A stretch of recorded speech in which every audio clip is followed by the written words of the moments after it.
right, man. One of my subs sent me this, and I thought this was a very, very interesting video. So apparently, I never knew this, that Nintendo backstabbed Sony. All right. So apparently Nintendo and Sony was supposed to link up, and Nintendo reached out to Sony to do a diss for them. They wanted to go into a different direction from cartilage to diss. And in reality, I don't think Nintendo got to diss until the GameCube, right? Because there were a bunch of diss games out. I'm talking about like CDs. But the first one I remember playing was Sega CD. That was the first major one I remember. And I think Sega Saturn, but it was other ones before that. So I did the research, but they wanted to get into the disc industry. You got to understand, they didn't get into the disc industry until GameCube, because Nintendo cartridge, Super Nintendo, one of my favorite systems, cartridge, excuse me. Nintendo 64 cartridge, whatever. And then GameCube was one of the ones where, they were able to, do their thing. You know what I'm saying? The story behind Nintendo's betrayal with Sony and how it created a fierce rival. And that's why, Nintendo is dick in the dirt is here. People say karma's not real. Check how they did them. Following the excerpt, the replay the history of the video games by Tristan Donovan, shout out to him. It said it should have been a coup on May 28th, 1991 at the Consumers Electronics Show in Chicago. Sony probably revealed that it was working with Nintendo to create a version of the Super Nintendo's entertainment system. That's what Super NES said, with the built-in CD drive. The two Japanese companies had been working together in secret on the project, tentatively titled the Nintendo PlayStation, since 1989. And with the hype about the CD-ROM reaching the fever pitch, Sony announcement should have been the highlight of the trade show. But behind the scenes, all was not well. Since agreeing to the alliance, Nintendo had become increasingly nervous about Sony's intention, fearing that it wanted to use the project to muscle in on the gaming business. The games business didn't matter. It was going to happen regardless. Nintendo's paranoia was justified. Ken Kutaragi, Sony engineer who initiated the whole project, saw the partnership as the first step of achieving his dream of getting Sony to start making game consoles. Suspecting as much, Nintendo decided to strike first. Strike first, strike fast. The day after Sony gave its announcement, Nintendo announced it was dropping Sony, was now working with its Dutch rival, Philips, instead. So check that out. They went to Dutch to get a rival instead of working with a Japanese brother. A Japanese brother or sister company. That's deep. That's deep. That's deep. That's deep, bro. Think about that for a minute. That's deep. But regardless, Sony was going to get into the shit anyway. Suspecting as much, Nintendo decided to strike first. And the day after Sony gave its announcement, Nintendo announced it was dropping Sony. It was not working with its Dutch rival Philips instead. Sony was shocked at the public humiliation Nintendo had inflicted on it. But if Nintendo had hoped to push Sony out of the games business, the move backfired. Sony's president, Nori Oga, I know I said that wrong, was furious and egged on by Kutaragi, the good engineer that wanted to create it, decided to seek revenge by creating Sony Computer Entertainment, a new division headed by Kutaragi that would take Sony into the gaming console business. The results was the PlayStation, a console that married the two biggest technological developments for video games in the 90s, CD storage and the state-of-the-art 3D graphics. So, yes, I had a Sony PlayStation. I was so much of a privileged only kid, but I had one. And I remember when I got it, it was the greatest shit ever. I mean, I had, game day. I had NHL hockey games. I had everything, man. Like the baseball games is good. It was revolutionary. This is a fact. It was revolutionary, man. It was. I mean, we had seen nothing like it. So I chose to go with the PlayStation. So yeah, I chose to go with the PlayStation. My brother, he chose to go with the Nintendo 64, which the Nintendo 64 was great regardless. I mean, it had some of the greatest games in history, in my opinion. GoldenEye, 007 GoldenEye. What else we had on there? Perfect Dark. That was another great one. Oh, I got this remastered on my Nintendo Switch. We had Super Mario 64. That was great. Only real complaint about that was the camera. That's the only complaint that everybody really had about that game. The camera sucked, but it was a phenomenal game. Mario Kart, Pokemon Stadium, Let's Get Ready to Rumble. I mean, this lineup, Turok was dope. I mean, you can go on and on about the number of great games they had on that system, to be honest. PlayStation had some great games too. Crash Bandicoot, Spyro. I mean, you can go on and on and on and on. He said, in retrospect, coming together of the CD and 3D seemed like a logical next step for the consoles. But when Sony first began trying to get game makers interested in the 3D system in '93, and I believe the PlayStation came out in '96, opinions in the video game business was divided. At the time, most of the breakthrough in 3D graphic had yet to happen. Doom wouldn't be released until the end of the year, and even then, the monsters within the software 3D world were created using 2D images. The first 3D graphic card for PCs had yet to appear, and even in the arcade. Natural home for the latest video game technology, game developers were only just starting to explore the visual approach. Many concluded that Sony's promises of the advanced 3D hardware within the PlayStation would simply mean the company console would be too expensive and therefore unpopular. The price problem would only be emphasized when, in October 1993, Panasonic launched the first gaming console based on Trip Hawkins' a new 3DO hardware standard. The 3DO was born from the Electric Arts founder, that EA Sports, I don't know, belief that the dominance of the power of the system manufacturers such as Sega and Nintendo was bad for the video game industry. I look towards the mid-90s with the concern that the industry could not advance with the cartridge system and restrictive licenses, said Hawkins. The PC of the time was not a good alternative, and none of the console companies had visions that was constructive of the consumer's development. He concluded that there was a need to be a VHS of video games, a common hardware platform for developers to create games on what would be manufactured by the range of companies rather than one corporation. In 1991, he quit Electric Arts to make the ideal real by forming the 3DO company. Quote, the purpose of 3DO was to advance the gaming industry through 3D graphics, multimedia, and capabilities of optic disc, mass storage, and liberal licensing models, said Hawkins. So, I mean, this is interesting. Let's keep going on. The 3DO was trying to push media back in the direction of a more open and democratic licensing. There was cost very low. Nobody tells you what kind of games you can or cannot make. Panasonic was the first company to buy the manufacturing rights to Hawkins' system. In October 1993, it launched the 3DO console, the FZ-1. Amid widespread media fanfare, consumers, however, balked at the $699.95 price tag result from its advanced technology. Yeah, that shit was expensive, and that's expensive now for a game, and damn near.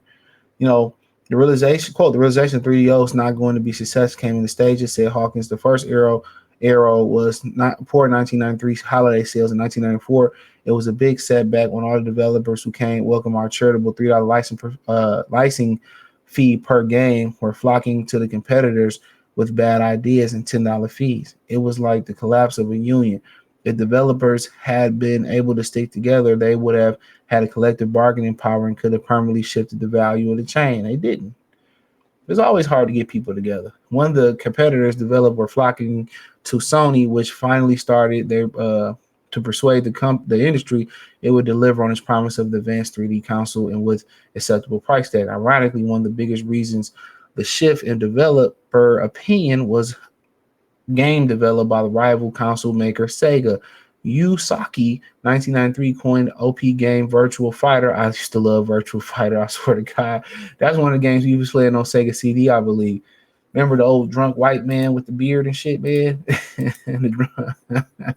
I love Virtual Fighter, bro. Having pushed the use of hydraulic and coin op video game, the max with the 1990 360-degree motion air combat game R360 G-Loc Air Battle, Suzuki began exploring the 3D vision after seeing Atari game Hard Driven. He decided to create a 3D driving game on his own rather than recreate the competitive pace of Atari's driver simulator. He set out to make an exhilarating Formula One style racing game. The results in 1992, Virtual Racing, I don't remember that, used expensive graphic microprocessor created by the military contractor Lockheed Martin to move its Lego. Like the polygons around the screen at the breakneck speed, it was impressive and popular evolution of hard-driven, but Suzuki bigger plans for its next 3D project. Okay, we almost done. I hadn't read this first. Where do we leave off at? One of the key objections that 3D graphics developers have been raising Sony was that while the polygons worked fine for animated objects such as racing cars and 2D images, were superior when it came to animating people or other characters. Virtual Fire Suzuki follow-up of Virtual Racing was a direct reposite, whatever that's a ripsaw, to such things. Released in 1993, it featured a built out of polygons. The characters may have reassembled artist mannequins, but if lifelike movement turned Suzuki's game into a huge success, exploded claims that the game characters couldn't be done successfully in 3D or that people would not warm to them.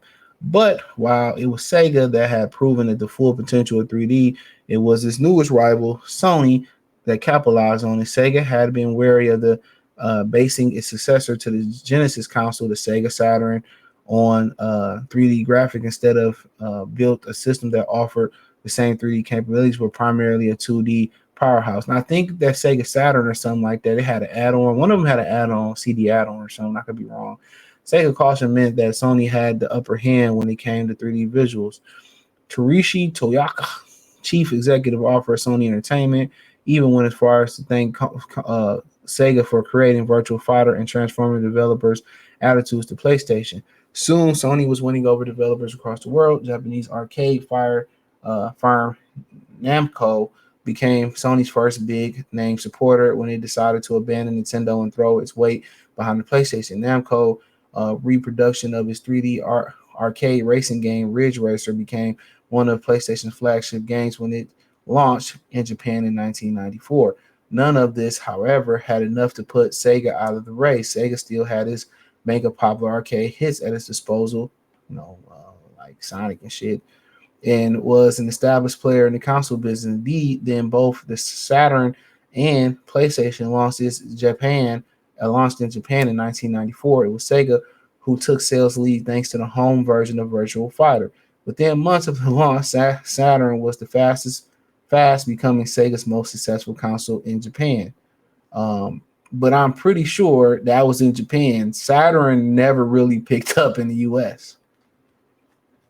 So I don't know if it's continue on in another page, but it never really picked up. It never really pretty much Sega never would be able to fuck with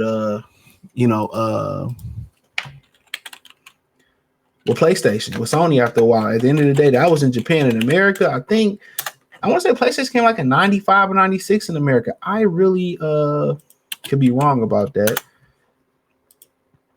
So, they get it for. So its release date in North America, it was discontinued in 2006. I guess it did release in, let me see. Let's see. 1995. So I was close. It was released in 1995. So on this, it says the PlayStation went on sale in North America 9th of September 1995. It sold more units within 2 days than the Saturn had in 5 months, with almost of the initial shipments of 100,000 units advanced shop across the country running out of the console. So it outsold the Saturn. We went from Nintendo to talking about Saturn now. I want to say the Sega CD was before the Saturn. Yeah, it was an add-on. Yeah, it was like somewhat of a fucking add. You can add something on to it. So that came out in 92 in North America. It was an add-on. You could add it to the bottom, add it to the top. I remember this. My boy Daddy worked at Funkoland, now known as GameStop. It didn't have a long run. It discontinued in 1996. So it came out in Japan in 91. It had a 5-year run. In America, it was 93. So, they worked there. His dad worked at Funkoland. They had everything. I played everything. We had racing chairs back in the 90s. All that shit, man. No cap. So So a lot of people, and they wasn't the first this company at all. So the Saturn didn't have a long. I don't remember this version of the Saturn. I remember the black version. This kind of like the Dreamcast. I don't remember it discontinued in 1998. So this had a 4-year run. In Japan, it discontinued in 2000. So it had a 6-year run. You know. So units sold worldwide, it sold 9.26 million in Japan, 5.75 in America. It sold one. It did horrible in America. Europe, it sold 1 million. Everywhere else, 530. So I mean, at the end of the day, whatever made America really go towards the PlayStation, you know, I don't know what it was, but it was better. I played both. The games that was on PlayStation ended up being better. The PlayStation ended up being better. Well, you could thank Nintendo for this. But in America, so PlayStation went on for 12 years, bro. It discontinued in 2006. So that's a long time because remember they did the little minis and shit. So, you know, North America, it sold 40 million units compared to 1.8 million of the Sega Saturn. In Europe, it sold 40 plus million compared to 1. So, you know, worldwide, 102 units. So a lot of people took to the PlayStation, bro. This was the later version, the smaller. I had the original. So I remember it came out, man. That was crazy, man. So a little video one of my subs sent me, man. Let me give him a shout out because I would have never known this. He sent me this on Instagram, and I'm like, man, I'm gonna talk about this when I get to the computer. You know, because I think it need to be talked about. I lived through all this. Hell yeah, I lived through it all. So let me get to the guy that. So my boy Nick, shout out to Nick. So I told him I was gonna do this video, man. Nick, I did the video, man. So let me know what y'all think, man. I mean, it was some great console. This might have been the golden era consoles. I mean, yeah, Panasonic, I think, had a console with a CD. And let me tell y'all the first.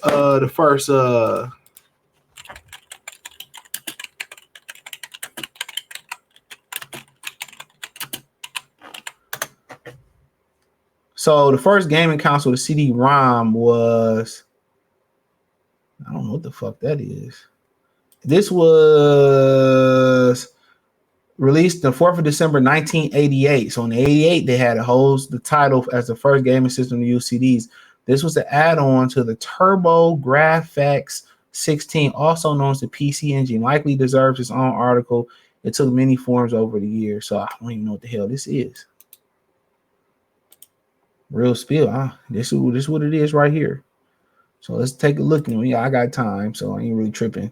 So the Turbo Graphics -16, Turbo Grafx -16, known as the PC Engine in Japan, is a home video game designed by Hudson Soft and sold by NEC. Released in Japan in 1987, North America in 1989, was the first console of the 4th generation, often called the 16-bit era. See, the 16-bit was revolution back then with the Sega Genesis stuff. Initially launched in Japan to compete with the Nintendo's Famicom. That basically, the Famicom was the Super Nintendo. The system delayed the U.S. release, pitted against more advanced Sega Genesis, and later seeing that. So it basically got released late and it fell behind in the United States. So it featured an 8-bit computer and a dual 16-bit GPU chipset consisting of video displaying controller VDC and the video color encoder VCE, capable of displaying 482 colors simultaneously out of 512. So yeah, the Famicom was basically Super Nintendo. Was a Nintendo. There you go. You probably never seen this version, but yeah, the controller sitting in. So basically, this is what Japan does. Japan and over there. Oh, y'all couldn't see it. I apologize. Here you go. This is what the Famicom kind of look like. A lot of people want to see this controller on the side. Japan and over Asia, they say the best. They say the best for themselves, and they send it here later. But this was the Turbo 16 GRAFX right here. So yeah, man, I just wanted to speak on this, man. Hopefully y'all enjoyed the video, man. Y'all support these videos. I can do more of these videos and maybe do some video game reviews. I start a video game review playlist, man, but I lived through most of this shit, man. So I was one of the original gamers. My homies had the gaming chairs back in the 90s, the Sega CD, the Sega Saturns, the Nintendo 64s, the PlayStations. We played Shootout. I mean, I played it all. Quarterback Club, you know, Spyro, Crash Bandicoot. I mean, Perfect Dark. I mean, State of Emergency. I had a chip in my PS2 back in the day. My mom surprised me at a chip, and I had a whole bunch of burnt discs. I had every game on PlayStation 2 you can think of. So I live that shit, man. So hey, thumbs up the video, share the video, subscribe to the channel. Appreciate y'all. Hit the link in the description. The link tree can take you everywhere for my free gaming and channel, my Detroit channel. You want to donate the whole nine. Peace.